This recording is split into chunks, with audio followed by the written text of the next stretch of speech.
నమస్కారం, welcome to iDream. నేను విజిత. ప్రస్తుతం మనతో పాటు ఉన్నారు శివరుద్ర సాధు స్వామీజీ. ఇప్పుడు వారితో మాట్లాడి మన సందేహాలన్నింటినీ నివృత్తి చేసుకుందాం. నమస్కారం గురుగారు. నమస్కారం తల్లి. గురుగారు, ఇంట్లో ఎవరైనా చనిపోయినప్పుడు మహిళలు ఆ ఇంట్లో ఎటువంటి కార్యక్రమాలు చేయాల్సి ఉంటుంది? చాలా బలమైన ప్రశ్న మీరు అడిగారు. మీరు ముఖ్యంగా తెలుసుకోవాల్సింది ఏంటంటే అమ్మా, ఒక ఫంక్షన్కి వెళ్ళామనుకుందాం, ఇంకేదైనా మంచి కార్యక్రమమే, ఒక స్త్రీ ఏడుస్తుంది, పురుషుడు ఏడుస్తాడు, కాకపోతే కనబడాడు పురుషుడు బయటికి. ఒక స్త్రీ మీ స్నేహితురాలే అనుకుందాం, మీరు అడిగిన విలువైన ప్రశ్నకి. మా ఇంట్లో ఎవరైనా చనిపోయారు అని మీరు ఫోన్ చేసి చెప్పారే అనుకుందని చెప్పినప్పుడు వస్తారు. ఒక స్త్రీ యొక్క విలువ చెప్తున్నాం. కొడుకులు, 4 కొడుకుల్లో ఒకే ఆడబిడ్డ అనుకుందాం. ఓకే, ఆ ఒక్క ఆడబిడ్డ అమ్మ, నువ్వు అడిగిన ప్రశ్న చాలా విలువైంది. ఏడుస్తే ఊరంతా ఏడుస్తుంది తల్లి. బాగా గమనించను ఈ ప్రశ్న. 4 మగవాళ్ళు ఉన్న ఇంట్లో అవును, కోడలు కూడా ఉంటుంది. వాళ్ళు వచ్చి ఏడ్చిన ఏడుపు చాలా తక్కువ కావచ్చు, కానీ ఆ బిడ్డ ఏడుపు మొత్తం ఊరు ఏడుస్తుంది తల్లి. అందుకే ఆ ఏడుపుతోని ఆ ఇంట్లో చనిపోయిన ఆ వ్యక్తి పరమాత్ముడిని చేరలేడేమో అని ఏడిపియ్యరు. చాలామంది ఆపుతారు. ఎందుకంటే ఆ ప్రేమకి శాసన గ్రంథాల్లో చోటు దొరకలేదు ఇంతవరకు. ఒక స్త్రీ ఏడుపుని ఆపేది దొరకలేదు తల్లి, ఆపలేం మనం. సాక్షాత్తు నా తండ్రి పరమేశ్వరుడు కూడా వాళ్ళ బిడ్డ ఏడ్చిందంటే కదలగలడా, పోగలడా? పార్వతీమాత అయినా తీసుకుందాం, భార్య అయినా సరే, ఏడుపు ఒక స్త్రీ గురించి చెప్తున్నాం, కదలగలడా తల్లి? వెళ్ళలేడు. అలాంటిది శ్మశాన వాటికకు వచ్చి లేదా ఆ కార్యక్రమంలో ఏడిపి ఆ రోదన మహా ముక్కంటికి కూడా చెవులని మూసుకునే తరుణం అది. ఆ ఏడుపుకున్న విలువ అది. విలువ ఎలా ఉంది చూసావా అమ్మ? ఒక ఫంక్షన్ తీసుకుందాం, ఒక బిడ్డ పెద్ద మనిషి అయిందో లేకపోతే ఇంకే కార్యక్రమం చేస్తే మేనత్తలు వచ్చి ఏడిస్తే అందరు ఏడుస్తారు. అదే మగవాడు 4 ఏటలు కొయ్యాలో, నువ్వు మందు తేవాలని తిరుగుతుంటాడు. అంటే తరుణం చూడండి అక్కడ. శాస్త్ర గ్రంథాల్లో వీటికి చోటు ఇంకా దొరకలేదమ్మా. నువ్వు పెకిలించి నేను శివరుద్రని, బహుశా పరమాత్ముడు ఇంకో 25-30 ఇచ్చించవచ్చు, మళ్ళీ అడగవచ్చు నన్ను. ఒక స్త్రీ ఏడుపుకి శాసన గ్రంథాల్లో చోటు రాలేదు ఇంతవరకు, రాదు కూడా. వస్తే నా తండ్రి పరమాత్ముడు ఇలా ఎందుకు కూర్చుంటాడు? హ్యాపీగా తిరుగుతూ ఉంటాడు కదా. ఒక స్త్రీ రోదననే శివుడు 3 కన్నులు ఇంతవరకు తెరవకపోవడానికి గల కారణం, ఒక స్త్రీ వల్లే భూమండలం రక్షించబడింది. ఒక స్త్రీ వల్లే భూమండలం ఇప్పటికీ అన్ని చెడులు జరుగుతున్నా ఎక్కడో మంచి కనబడుతుందంటే ఒక స్త్రీ కాపాడుతున్నదే ధర్మం. భర్తకి బాగలేదంటే ఏడిచి ఆ ఏడుపు ఒక భార్య ఎంత గుండెలను కదిలిస్తుంది. వైద్యుడు కూడా కళ్ళల్లో నీళ్ళు తీసుకొని వెళ్ళిపోతాడు ఎక్కడన్నా స్థితిగతులు వస్తే. రోడ్డు మీద పడ్డప్పుడు ఏదైనా ఏడుస్తే పక్కలో ఉన్న వాళ్ళు బాధపడిపోతారు. ఆ ఏడుపుకి చాలా విలువ ఉందమ్మా. ఒక స్త్రీని ఆ ఏడుపు ద్వారా దాటలేమేమో, శ్మశానం దాకా తీసుకుపోయి ఆ యొక్క విలువని అంత పరిపూర్ణతగా ఇవ్వకపోవచ్చేమో అన్న ఆలోచనతో మీ నాన్నల నాన్నలు, మా తాతలు, ముత్తాతలు అంతా ఏం చేశారంటే, కొంచెం వీరిని ఈ యొక్క వివరణకి దూరంగా పెడదాం, ఇంటి దగ్గర ఏడ్చుకోండి. ఒక సినిమాలో డైలాగ్ ఉంది, మీరు ఏడుసుకోరమ్మా అంటాడు ఏదో సంతకాలు పెట్టించుకున్నాక. అలా ఉంటుంది, ఇంటి దగ్గరనే ఏడవాలి. బయటికి పోయి ఏడిస్తే ఊరంతా ఆయన పోలేడు. తండ్రి వేదన, తల్లి వేదన. ఇంట్లో ఏ ముసలోడు చనిపోయినా, మన తాత ముత్తాత అయితే ఒకప్పుడు వయసోడే కదా, ఇప్పుడు నువ్వు ముసలోడు అంటున్నావు, ఒకప్పుడు వయసోడే కదా తల్లి. అలాంటి వాళ్ళ ఏడుపుని ఆడపిల్లల్లో చేత జరిగితే పరమాత్ముడు కూడా మెచ్చాడు, తీసుకెళ్ళలేడు ఆయన. సావు అనేది ఎలా వెళ్తారు తెలుసా అమ్మ? మన హిందూ సంప్రదాయంలో పట్టు వస్త్రాలతో, ఇక్కడ వెండి బిల్లలు పెడతారు, ఇంకేదైనా కడతారు, పట్టు వస్త్రాలు ఇస్తారు, ఇంకేదో అలంకరించేసి ఎందుకు తీసుకెళ్తారంటే ఆయన వెళ్తుంది శివుడి దగ్గరికి అని అలంకరణ. అందుకే మన శాసన గ్రంథాల్లో కళల్లో చావు వస్తే చాలా చాలా శుభ సూచకం అంటారు. ఎందుకంటే శివుడి దగ్గరికి వెళ్తుండ ఆయన, అలంకరించుకొని శివుడి దగ్గరికి వెళ్తున్నాడని మంచిది. అలా ఉండే ఆ తరుణమే ఈ యొక్క నువ్వన్న చావు, ఏడుపులు, శ్మశానం, తర్వాత ఆ వైకుంఠధామం అనే విషయ వివరణలో స్త్రీని రానియదు. ఏడుపు కోసమే రానియరు. బాగా గుర్తుపెట్టుకోండి. ఒక స్త్రీ తత్వం, ఒక మనిషిని కదిలించే తత్వం ఈ రోజుల్లో లేకపోవచ్చేమో నువ్వు అన్నట్టు ఏడుపులు అలాంటివి, కానీ స్త్రీ మాత్రం ఏడుస్తుంది. నువ్వు ఏ లోకంలో తీసుకో అమ్మా, పాలస్తీనాలు ఎంతమంది చనిపోయారా? ఇక్కడ మొబైల్లో చూసి ఏడ్చిన వాళ్ళు ఎంతమంది లేరు? అందులో చూడండి, ఆ వీడియోస్ కూడా వచ్చాయి. మళ్ళీ ఇక్కడ ఎక్కడో పాలస్తీనా, మనం కన్నామా? మన మన మన మన చరిత్ర కాదుగా. మరి ఎందుకు? ఒక స్త్రీకి ఉన్న ఆ యొక్క నరం ఎంతటి బలమైందంటే అమ్మ, ఒక్కసారి వదిలితే ఆ బాణం ఏ లోకాన్నైనా మార్చచ్చు. అందుకనమ్మా వేర్ బార్న్ విత్ ఎమోషన్స్. అందుకని నువ్వు అన్న స్త్రీ ధర్మంలో ముఖ్యమైనది ఏంటంటే అమ్మ, ఒక స్త్రీ ఏడుపు చాలా చాలా చాలా పవిత్రమైనది. అందుకని ఊరంతా ఆ యొక్క ఏడుపుకే వత్తాసు పలుకుతారు. మగవాడు కూడా ఏడ్చేస్తాడు తల్లి. అంత కర్కాశంగా ఉన్న మగవాళ్ళు కూడా ఏడ్చేస్తారు ఆ స్త్రీ ఏడుపిని. ఎన్ని జ్ఞాపకాలు చెప్తుంది అప్పుడు ఏడ్చినప్పుడు. ఆ తరుణమే చాలా గొప్పది. కాబట్టి అందుకని రాని తప్పితే ఈవిడ వస్తే అరిష్టమో దరిద్రమో కాదు. మన ప్రేమని అంత స్పష్టంగా చెప్పి ఏడుస్తుంటే మనం కదలలేముగా తల్లి. అలాంటి సందర్భం చాలా చాలా గొప్పది. బహుశా చాలా తక్కువ శాతంగా ఈ విషయాలు మాట్లాడతారు. మీరు ఇది చెప్పడం కూడా గొప్ప కార్యక్రమం. చాలామంది ఏడుస్తారమ్మా. మేము ముస్లిం సాగు కూడా ఈ మధ్య కాలంలో వెళ్ళాము. ఒక రోదనమ్మా ఏడుపు ఆడవాళ్ళది. మగవాళ్ళు ఇట్లా లోడతారు ఇక వీరుల్లాగా ఏడబోద్దని, వాళ్ళకి లోపట ఉంటుంది ఏడుపు. ఓకే గురువుగారు, ఆడవాళ్ళని చాలా వరకు శ్మశానం దాకా రానివ్వరు. ఇది ఇప్పుడు మీరు చెప్పిందే రీజనా? అదే రీజన్.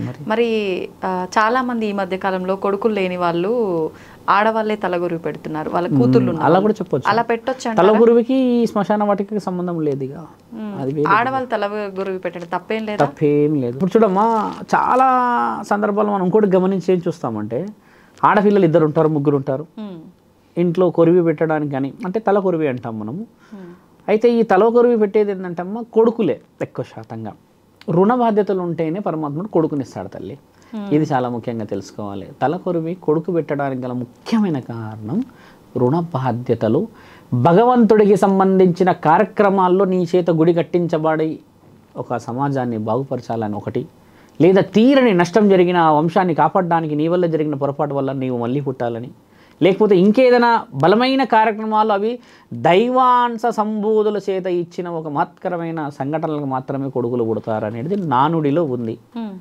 ఒక ఆడపిల్లలు లేని తండ్రికి మరి నరకం పుణ్యం మళ్ళీ పునర్జన్మ ఉండదా గురువుగారు అనవచ్చు మీరు.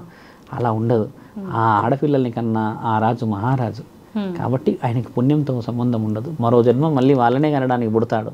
ఎవరైతే కొడుకులని కానీ ఎవరైతే తండ్రి ఉంటాడో వీళ్ళ చేత బాధ్యతల కోసం ఉంటాడు. మేమే ఉన్నాము. మా తండ్రి అమ్మ గత 35 ఏళ్ళ నుంచి భిక్షాటన చేస్తున్నాడు. మీకు తెలుసా అమ్మ? మా తండ్రి ఎక్కడున్నాడో మాకు తెలియదు ఇప్పటికీ. శివరుద్ర అంటే నా పేరు కదా. మా నాన్న ఎక్కడ ఉన్నాడో నాకు తెలియదమ్మా. భిక్షాటనే చేస్తూ ఉన్నాడు. మా అమ్మ పుట్టినప్పుడు నా పేరు నరేష్ అని పెట్టుకొని, తర్వాత శివభక్తుడు వీడు కాకూడదు, వీడి జాతకంలో శివుడి పేరు వచ్చింది అని పెట్టలేదు. కోపంగా పెట్టొద్దు అని అందరూ వారించేసి పెట్టనీయలేరు. గత 13 సంవత్సరాల నుంచి నేను ఇలానే జరుగుతున్నా. ఇప్పుడు మా అమ్మ సందర్భం వచ్చినప్పుడల్లా ఏడుస్తుంది. శివుడి పేరే పెట్టనీయవాడు, శివుడే సర్వం అనే త్రిశూలం పట్టుకొని తిరుగుతుండని ఏడుస్తుంటుంది. ఎప్పుడు ఏడుస్తూనే ఉంటుంది. మా నాన్న ఎక్కడ ఉన్నాడో మాకు తెలియదు. కానీ మా నాన్న రుణం తీర్చుకున్న బాధ్యత నాకున్నది. భిక్షాటనకి వెళ్ళాడు మా నాన్న. 1-2 సార్లు కనబడ్డాడు నాకు. భిక్షాటనకి వెళ్ళాడు, నన్ను కలవలేడు. నా పెద్ద కొడుకు పుట్టినప్పుడు కనబడ్డాడు నాకు, అది కూడా నాకు కనబడలేడు. మా నాన్న ఇలా వచ్చి వెళ్ళాడు, 3వ రోజు పుట్టిండు వీడు. మా అక్క చెప్పింది, నాన్న వచ్చిండు, నేను వెళ్ళిపోయాడు. తర్వాత పరమాత్ముడితో మాట్లాడి ఎన్నో సందర్భాల ఆ రహస్యాన్ని కళ్ళల్లో పెట్టి చూసి పుట్టిన ఈ జన్మ రహస్యం ఏంది అని వెనక్కి వెళ్ళి చూస్తే రుణంలో ఉన్నారు. మేము రుణంలో ఉన్నాం. నాకు 2 కొడుకులు, ఇద్దరం రుణంలో ఉన్నందుకు పుట్టించాడు. నా తండ్రి నన్ను వదిలిపెట్టి వెళ్ళాడంటే ఏ పెద్ద బాధ్యతని నా మీద పడనీయకుండా తీసుకొని వెళ్ళిపోయాడు భిక్షాటనకి. మా అమ్మ ఇప్పటికీ గర్వంగానే చెప్తుంది, మీ నాన్న లేకుండా మిమ్మల్ని పెంచాము అని. అంటే దాని ఉద్దేశం ఏంటంటే అమ్మ, పరమాత్ముడు మమ్మల్ని పెంచాడు. అక్కడ ఏంటంటే రుణంలో మేము ఉండిపోయాం. మా నాన్న భిక్షాటన చేసుకున్నాడు. స్త్రీకి ఎప్పుడు కూడా ఎక్కడ అది లేదు. నాకు కూడా స్త్రీ పైన వ్యామోహం ఉండదమ్మా. అమ్మ అనే మాట్లాడతా, తల్లి అని మాట్లాడతా, ఎవరితో మాట్లాడినా. అంతకు మించి నేను ఇంతవరకు ఒక స్త్రీని పేరు పెట్టి పిలవలే అమ్మ. నేను నా అర్ధాంగితో తప్పితే ఎవరితో కూడా ఒక సన్నిహిత్యం ఉన్న సంఘటన పెకిలిచ్చి చూసినా లేదమ్మా. నేను ఎప్పుడు అలా మాట్లాడా. అది ఎన్నా వచ్చింది అని అంటే అమ్మ, మా నాన్న వెళ్ళిపోయాడు కదా, ఆ తరుణం రుణం. అదే ఇప్పుడు నాకు విషయ వివరణలకు వెళ్ళేసి మా నాన్న అలా వెళ్ళడే ఇలా అని అనుకొని చెడు కూడా చెప్పవచ్చు. ఈ తరుణం రుణ బాధ్యతలు అలా ఉంటాయి తల్లి. ఆడపిల్లలు పుట్టిన తండ్రి మహారాజే, బాగా గుర్తుపెట్టుకో. ఆయనకి మహారాజుకి మళ్ళీ అదే రాజ్యంలో పుట్టాల్సిన అవసరం లేదు, అడవిలో ఉన్న మహారాజే తల్లి. కాబట్టి ఏంటంటే రుణ బాధ్యతలు చాలా ముఖ్యమైనవి. ఈ సందర్భం వచ్చినందుకు మా నాన్నని నాకు తెలిసి సుమారు ఎన్నో రోజులే గుర్తు చేసుకోక తరుణం మారింది. నేను తండ్రి అయిపోయా. కాబట్టి విషయ వివరణ డీప్గా పోతే ఈరోజు మా నాన్న గుర్తుకొచ్చాడు.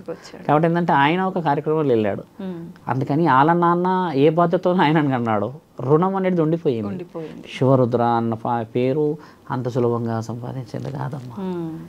కాళ్ళకి చెప్పులు లేకుండా ఎన్ని ముళ్ళులు గుచ్చుకొని ఎన్ని ఎన్ని ఎన్ని జ్ఞానాలు సంపాదించి దానికి ఎన్ని గుడిల చుట్టూ కూడి ఉండొచ్చు. గుడిల దగ్గర భిక్షాటన కూర్చుంటే ఒక భిక్షాటకుడు లాగే చూస్తుంది సమాజమే, కానీ ఒక సాధువులాగా చూడదు తల్లి. విద్య అనేది చెప్పుతేనే తెలుస్తుంది. ఎన్ని విద్యలు సంపాదించి నువ్వు ఇలా కూర్చుంటే మర్రి చెట్టు కింద తెలుస్తుందా? శాసన గ్రంథాల్లో నాలుకకున్న శక్తి ఏ శక్తికి రాదమ్మా అంట. పరమాత్ముడు కూడా గ్రంథాలు రాశాడు శివుడు. మీకు తెలుసా అమ్మ, శివుడి గ్రంథాలు చదివి మానవుడు పుట్టలేడు. ఇంకా శివుడు కూడా గ్రంథాలు రాశాడు. మన దగ్గర శివపురాణంలో రాసింది. అందరు గ్రంథాలు చదివాం కానీ శివుడు గ్రంథాలు చదవలేదు ఇంతవరకు మనం. పుతులూరి వీరబ్రహ్మేంద్ర స్వామి మాత్రమే చదివాడు, ఆయన కొన్ని రాశాడు. అలాగా కొడుకులు ఉండే కుటుంబం అంతా రుణంలో ఉన్నది తల్లి. అందుకని ఆడపిల్లలు పుట్టిన ఆ తండ్రి మహారాజు, ఆ తల్లి నిజంగా మహారాణి. మహారాణి వచ్చే జన్మలో కూడా పండంటి జీవితాలు చూస్తారు వాళ్ళు. ఈ జన్మే కాదమ్మా కష్టం, వచ్చే జన్మ సుఖం. ఈ జన్మలో కష్టపడింది సుఖపడింది, వచ్చే జన్మలో నీకు మంచి చెడు ఎలా తెలుస్తాయి? కోమలత్వం. ఏ స్త్రీకి వంట నేర్పారు, బాగా గుర్తుపెట్టుకుంటు నేర్పిస్తారా? ఆవిడ ట్రై చేస్తుంది, ఇక ట్రై చేసి చేసి చేసి ఒక రోజు తెస్తుంది హైదరాబాద్ దమ్ బిర్యానీ. మగవాడు చేయలేడు, వాడు జీవితాలతో ట్రై చేయాలి. శాసన గ్రంథాల్లో ఆడపిల్లలకు ఉన్న విలువ చాలా ముఖ్యమైనది తల్లి. అందుకని మీరు అన్నది ఆడమగ అనేది చావు శ్మశాన వాటిక వరకు ఆడపిల్ల వచ్చింది అని అంటే చాలా తక్కువ సందర్భం. ఒక రుణం పరమాత్ముడు కంప్లీట్ చేసిండని అర్థం అక్కడికి. ఇక్కడ రుణం పెట్టిండు కొడుకు విషయంలో, అక్కడ ఆపేసాడు రుణం. ఆడపిల్ల రోదన అనకూడదు, ఆడపిల్ల ప్రేమ. ఏడుపులోనే ఏడుస్తారు ఆడపిల్లలు, కానీ ఎవరన్నా మగవాడిని పొడుచుకుంటూ ఏడిచిన ఆడపిల్లని చూసారా? పొడుస్తున్నా ఏడుస్తారు వాళ్ళు. ఎందుకు? నువ్వు అంటే నాకు ఇష్టం కదా, నువ్వు ఏమైనా చేసినా భరిస్తాం కదా, చంపేయి అంటారు, ఏడ్చుకుంటూనే అంటారు. అది కూడా ప్రేమనే. ఇంకోటి ఇక్కడ ఏంటంటే అట్లాంటి వాళ్ళని చంపేస్తారు కూడా మనోళ్ళు, మహాపురుషులు. ధర్మో రక్షతి రక్షత. ధన్యవాదాలు గురువు. ధన్యవాదాలమ్మా.